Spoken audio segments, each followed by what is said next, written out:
Ассаламу алейкум туугандар, кандайсыздар? Назарыңыздарда кайрадан эле базар жок каналы. Бүгүн 10 ноябрь 2022 жыл. Мен Бишкек шаарынын түндүк тарабы Сокулук районуна караштуу Учкун конушунда жүрөм туугандар. Учкун конушунда ушул жактан бир сатылуучу үй бар экен, ошол жөнүндө сиздерге маалымат берейин деген. Биринчи болуп келүү жолун түшүндүрөйүн туугандар. Азыр мен турган жер аэропортко кеткен чоң трассанын жээги жана Учкунга кирген могул көчөнүн кесилишинде турам.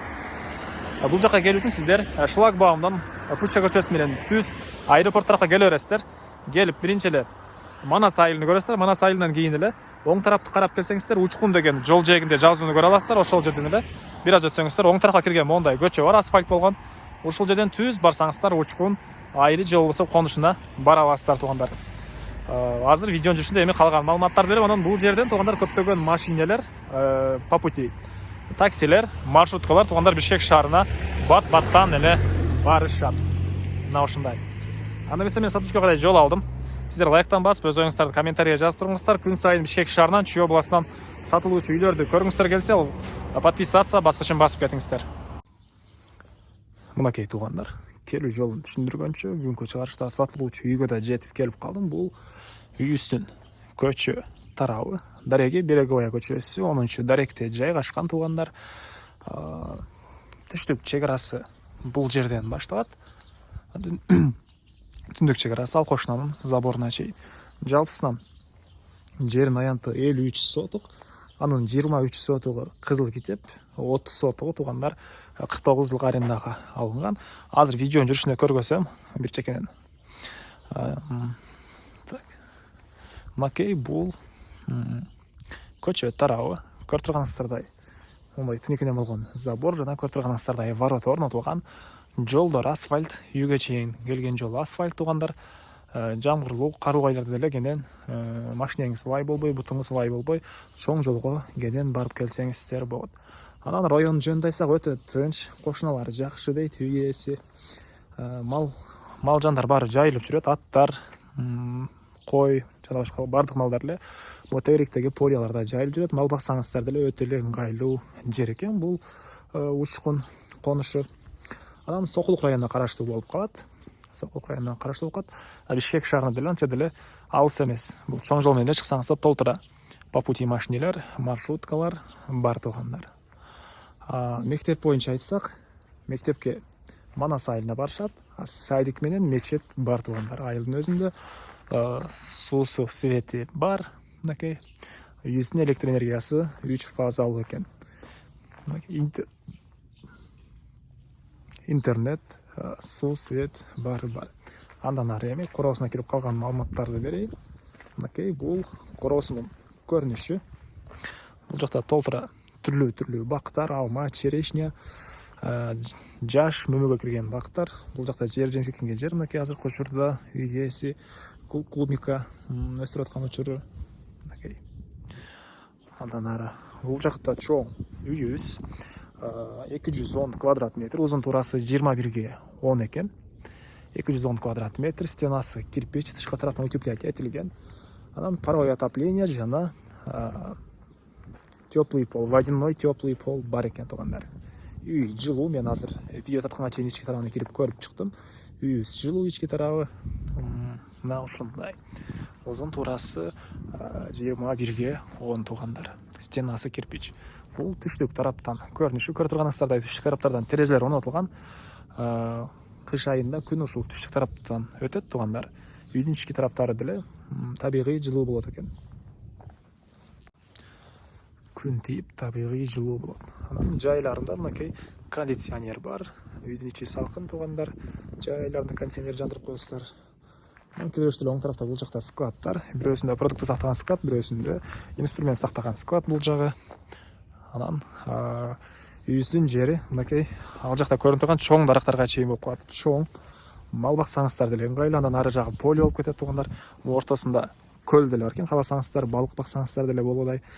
Азыр сиздерге биринчи эле могу чоң үйүбүздүн ички тарабына көргөзөйүн. Андан соң короосуна чыгып бул жактарда дагы калган маалыматтарды бир чекенен берем. Бул жакта көрүп турганыңыздардай навестер, мынакей машина койгон навес, склад сыяктуу навестер баары бар. Бул жакта очок, мынакей көрүп турасыздар. алды тарапы стяжка болуп тур, а бул үйүздүн чыгыш тараптан көрүнүшү. Негизги кирүүчү эшиги үйүздүн чыгыш тарабында жайгашкан туугандар. Үйүздүн чыгыш тарабында жайгашкан. Мына ушундай. Документтер боюнча кызыл китеп, техпаспорт, бардык документтери жайында. Кимден ким алсаңыздар, сразу эле госрегистрге алып барып сиздерге өткөрүп берем деп айтты. Эч кандай документте проблема жок туугандар. Эч кандай документте проблема жок. Эми кирип чоң үйүздүн ички тарабын көргөзөйүн, андан соң коросуна чыгып бул жактагы жердин баарын көргөзөм. Бул мынакей негизги кирүүчү эшиги, көрүп тургансыздар, темирден болгон эшиги орнотулган. Андан ары киргенде бул жакта мындай коридор, прихожка дейсизби.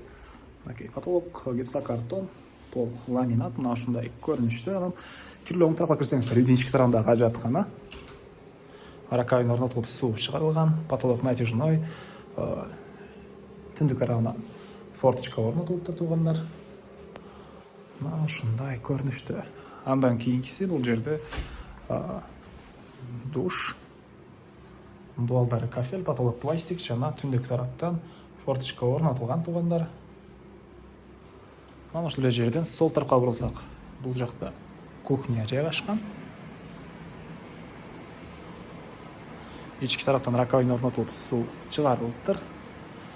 Окей. Түштүк тараптан пластик терезелер орнотулган. Кышында күн тийип, табигый жылуу болот туугандар, бир аз. Анан полу ламинат экен. Полу ламинат. Андан ары ушул жерден оң тарапка бурулсак, бул жакта холл. Холдун деле түштүк тарабынан терезе орнотулган. Пол ламинат. Дуалдары шпаклевка. Анан ушул жерден оң тарапка бурулсак, бир спальный бөлмө. Түндүк тарабынан терезелер орнотулуптур. Теплый пол бар, жана водяной теплый пол, анан паровой отопление мынакей. Батареяларын деле жылыйт, пол деле жылыйт туугандар. Андан ары мебелдер боюнча айтсак, кээ бир мебелдер калат, кээ бир мебелдерди алып кетебиз деп айтты үй ээси. Аны келгениңиздерде өзүңүздөр толук түрдө сурап билсеңиздер болот. Бул жагы зал. Бул жагы зал. Түштүк тараптан жана батыш тараптан терезелер орнотулган. Батареялар бар ар бир бөлмөдө, жана теплый пол. Пол ламинат экен.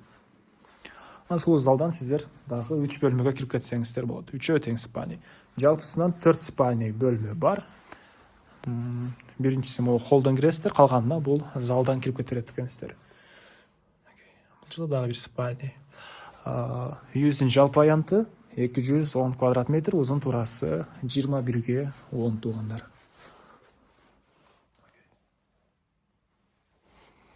Бул жакта дагы бир бөлмө.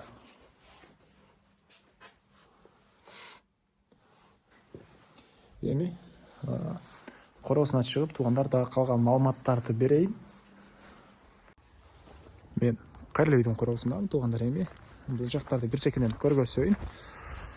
Негизи жаз айларында туугандар бул жактар жапжашыл бак болот дейт үй ээси. Азыр ноябрь. Так, ноябрь күз айы. Азыр ноябрдын 10-күнү, бүгүн 10 ноябрь. Уже Бишкек шаарына, Чүй областына аяз түшүп, бираз минус температура болгон учуру. Так, бул үйүздүн түндүк тарабы туугандар, кошуна менен болгон чек-арада ушунча аралык бар, жана үйүздүн отоплениясынын котелу могул бөлмөдө жайгашкан. Бул жакта жайгашкан. Көмүр менен жана электр энергиясы менен сиздер теплый полду жана паровой отопленияны жылытсаңыздар болот. Үйүздө 3 фаза электр энергиясы, 3 фаза. Андан ары бул хозпостройкалардын арт тарабында деле мондай чакан жер бар экен. Оюмча тоокана кылып койсо деле болгодай. Андан ары бул жактарда жана көргөздүм. Очокана, склад. Ал жагында мал сарай төрүндөгү навестин түбү. Канча бука деп айтты эле. Унутуп турам азыр биз. Көп эле бука байласаң болот дейт ал жерге. Окей. Бул жагы мал сарай. 10дон ашуун айтты эле. Мен азыр бир аз унутуп турам. Так, туугандар, кыскасы бул жери мал сарай. Андан ары түзүшүп кетсеңиздер, ох, ит. Бул жакта толук кана. Бул жактан туугандар, бул жактагы көлгө жана ары жактагы огородко да чыгып кетсеңиздер болот. Бул жактан деле чыксаңыздар болот. Азыр видеонун жүрүшүндө ал жерлерди эле бир чекинен көргөзөм. Так. Негизи могу чыгыш тараптагы огородторго чоңураак мал сарай салып койсоңуздар деле болгодай. Кошуналар ушундай кылыптыр бул жактагы. Бул жерде үйдүн ышыктарында ажаткана, анан чакан бир тоокана сыяктуу бөлмө экен. Азыркы учурда ит кармайт экен ал жакта туугандар.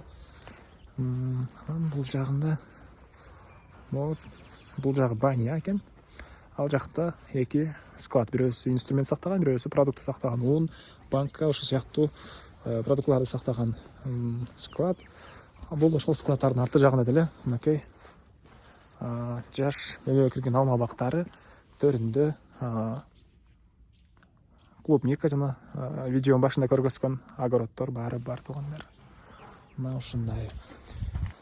Эми бул жакты көргөзөйүн. Негизинен тынч конуш дейсизби, айыл дейсизби, тынч жер экен.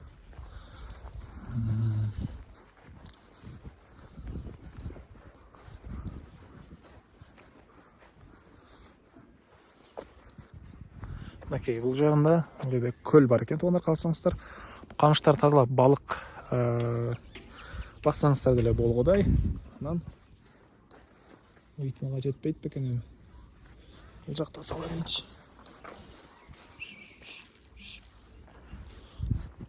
Бул жагында туугандар каптал менен өтүп барсаңыздар, ал жагында да огород бар. Кааласаңыздар мал сарай, кааласаңыздар дарак бир нерсе эксеңиздер деле болгодай көрүнөт.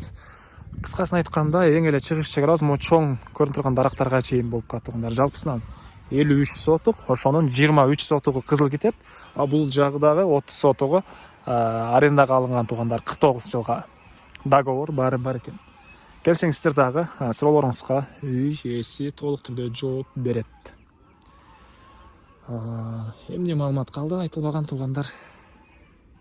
Агей чек араларын деле көрүп турасыздар, могу кошуналар менен болгон чек аралар зымтор менен забор кылынган. Ал жактар деле забор туугандар. Мына ушундай, ал жакта эч кандай хозпостройкалар жок экен негизинен барып көргөзгөнгө.